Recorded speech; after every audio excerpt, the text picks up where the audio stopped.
Madame Lagarde, bonjour. Bonjour. Merci de prendre quelques minutes avec nous en marge du G7 qui se déroule à Banff, en Alberta.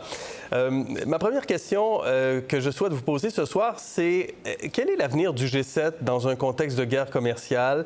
Est-ce que de plus en plus, le G7 peut devenir un G6 plus 1 ou ce G6, dont fait partie le Canada, la France notamment, prend une position ferme à l'encontre de la guerre commerciale que mènent les États-Unis?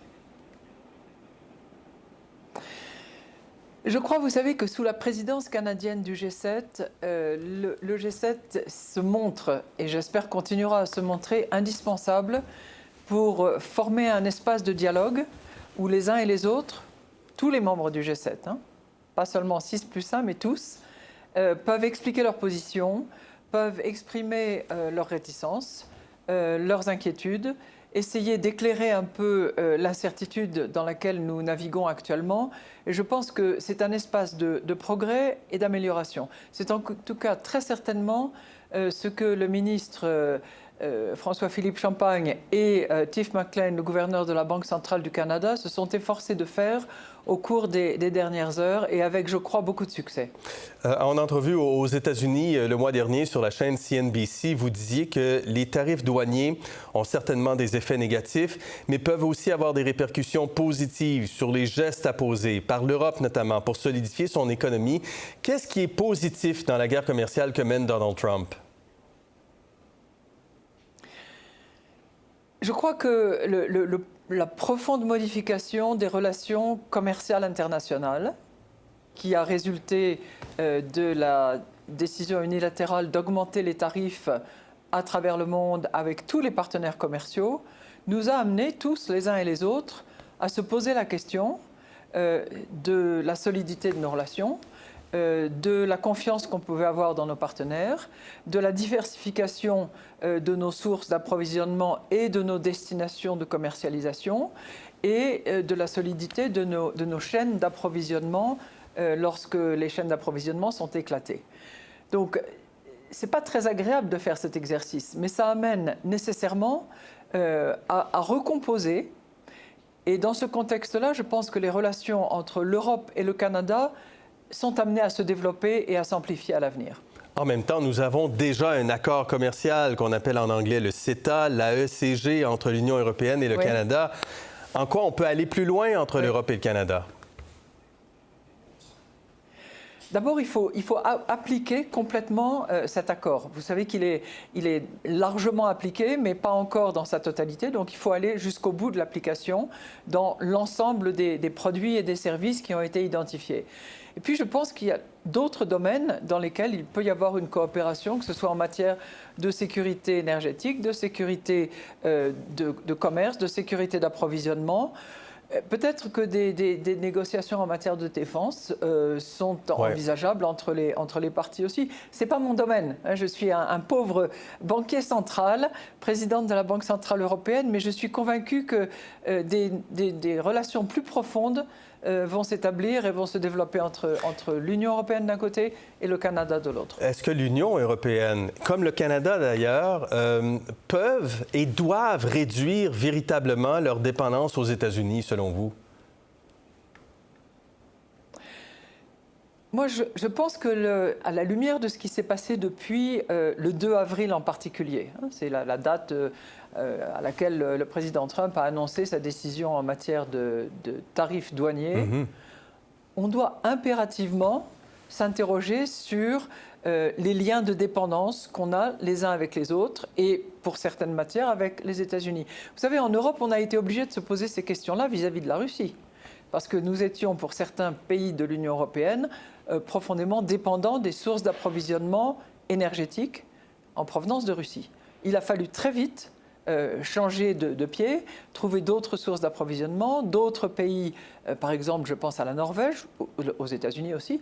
On est dans la même situation. On est obligé de se poser la question de la durabilité, de la solidité et du lien de confiance qui nous unit à nos partenaires. Mais faut-il négocier avec l'administration Trump? Est-ce que c'est possible de négocier avec l'administration Trump et de vouloir des ententes nouvelles avec cette administration? Oui, c'était Churchill qui disait qu'il valait mieux parler que se faire la guerre. La guerre commerciale, elle est négative dans tous les sens et vis-à-vis de tous les protagonistes. Donc il faut impérativement parler, il faut cet espace de dialogue. Et franchement, je crois que la présidence canadienne du G7, aujourd'hui, fait la preuve de ce que ce dialogue, même s'il est difficile, même s'il ne donne pas des résultats immédiats, est indispensable pour aller de l'avant et pour aplanir les difficultés et reconstruire une relation sur des bases nouvelles et probablement assainies. Mais justement, Madame Lagarde, vous connaissez bien Mark Carney, le nouveau premier ministre du Canada, qui a été gouverneur de la Banque du Canada, de la Banque d'Angleterre. Dans ce contexte de guerre commerciale, qu'attendez-vous de Mark Carney et du Canada? Vous avez raison, je connais bien votre Premier ministre. J'ai beaucoup d'amitié pour lui et d'admiration pour la qualité de son travail quand il était gouverneur, quand il était un des participants très actifs du rétablissement de nos économies et de nos finances après la grande crise financière. Moi, je pense que son expérience des crises, son expérience des relations internationales, sa fermeté, c'est quelqu'un qui est à la fois, qui peut être très souriant, mais extrêmement ferme aussi dans le dialogue, pourront servir à la fois le Canada et les relations économiques internationales, les relations politiques internationales, pour qu'on puisse évoluer dans un cadre plus prévisible et où l'incertitude aura, je l'espère, disparu, parce qu'elle est un facteur de risque très important pour nos économies. Est-ce que vous sentez... Donc j'ai confiance en Mark. Vous avez confiance en Mark Carney? Oui. Est-ce que vous sentez une perte de confiance envers le marché américain, la dette américaine, le dollar américain, au profit d'ailleurs de la zone euro et de l'euro?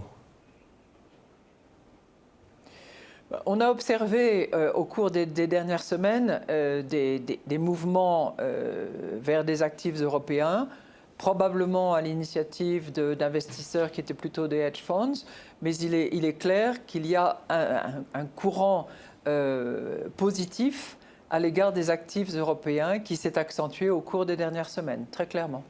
Oui. Et là, tout comme la Banque du Canada, la Banque centrale européenne a abaissé son taux directeur à plusieurs reprises, à 7 reprises, avec toute cette incertitude économique qui plane depuis le début de la guerre commerciale. Est-ce que l'Europe est touchée plus durement que ce que vous auriez pu anticiper, Madame Lagarde? Ce que je constate de manière évidente, c'est un mouvement à la fois politique et technique pour construire une Europe plus unie, un marché moins simplifié dans la mesure où un certain nombre d'obstacles, de barrières, parfois d'un caractère un peu trop bureaucratique, sont des obstacles à ce marché unique qui était l'ambition des Européens. Je pense que vous avez un peu le même phénomène au Canada, où des barrières entre les différentes provinces sont une limite au commerce harmonieux au sein du pays. Nous, on a le même phénomène dans l'Union européenne. On s'aperçoit qu'on a des barrières qui freinent la libre circulation des biens, qui freinent la libre fourniture des services, et que ce soit au sein de la zone euro, où on a une seule monnaie, ou que ce soit entre la zone euro et les autres pays de l'Union européenne, il faut absolument qu'on arrive à éliminer ces barrières et à faciliter le commerce des biens et des services. Le FMI a fourni une étude qui est assez éclairante de ce point de vue. Elle a chiffré à 40% d'équivalent de tarifs douaniers les barrières intérieures non douanières que nous avons au sein de l'Union européenne. Il faut absolument qu'on sache mieux travailler avec ce qui est aujourd'hui en Europe le premier partenaire commercial, c'est-à-dire l'Europe. Entre nous, nous commerçons beaucoup, mais il faut évidemment éliminer ces barrières. Je pense qu'on est dans la même logique qu'au Canada. Hein. La guerre tarifaire est-elle clairement inflationniste pour vous? Alors, la question de l'impact des tarifs douaniers sur l'inflation est une question qui est très délicate. Parce qu'il faut l'évaluer dans le court terme, dans le long terme. Il y a des effets induits dont on n'a pas vraiment connaissance encore. Imaginez par exemple qu'un certain nombre des produits fabriqués en Chine n'accèdent plus au marché européen en raison des barrières douanières et viennent se déverser au Canada, dans l'Union européenne, ça aura forcément un effet déflationniste. Mais il y a des effets inflationnistes aussi qui résulteraient par exemple de mesures de rétorsion que nous prendrions, nous les Européens, vis-à-vis des États-Unis. Il y a des effets en matière de valeur de la monnaie, il y a des effets en matière de prix de l'énergie. Donc il y a beaucoup d'éléments qui sont en train de bouger actuellement et dont on va pouvoir estimer l'impact au fur et à mesure des négociations et au fur et à mesure du développement de cette nouvelle donne, en fait. Les pays européens se sont engagés à augmenter de manière significative leurs dépenses militaires au cours des prochaines années. Le Canada va faire partie de ce plan de réarmement qui comprend 800 milliards d'euros d'investissement d'ici 2030. Qu'est-ce que ça veut dire pour les économies de ces pays? Est-ce que ça va provoquer des bouleversements? Alors, l'augmentation de la dépense budgétaire liée à la dépense militaire sera évidemment une source d'augmentation de l'activité économique. Donc, de ce point de vue-là, ça aura des effets positifs et probablement un effet d'entraînement vers le secteur privé en matière de fabrication d'équipements traditionnels et d'équipements beaucoup plus modernes dans la conduite des opérations militaires. L'impact sur la croissance d'un côté, l'inflation de l'autre, à la fois, on le mesurera dans les mois qui viennent et on l'anticipera au fur et à mesure de la mise en place de ces dépenses budgétaires.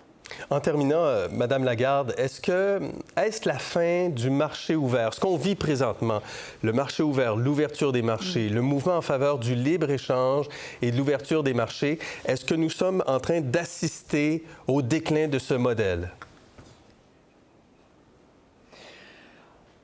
On est certainement en train d'assister à une modification du modèle. Moi, je pense que les opérateurs économiques continueront à commercer, continueront à vouloir développer leurs activités dans un marché plus vaste que le marché intérieur. Et puis, il ne faut pas oublier qu'il y a beaucoup de petites économies qui parfois sont agrégées dans des zones régionales qui ont fondé leur développement sur la libre circulation des marchés et des biens et des services. Nous, en Europe, on a beaucoup expérimenté ce phénomène et je pense qu'il reste bénéfique à condition qu'on puisse réduire, si vous voulez, les grands déséquilibres mondiaux entre les grandes zones que sont les États-Unis, la Chine, l'Europe, le Canada. Donc dans ce contexte-là, le dialogue est indispensable et la présidence canadienne fait un très bon boulot. De Banff, en Alberta, dans ce décor absolument flamboyant où vous êtes, Madame Lagarde, merci beaucoup de nous avoir accordé cet entretien. On est très heureux d'être ici. Merci à vous. Merci. Pour voir nos émissions en entier, rendez-vous sur la chaîne Ici RDI.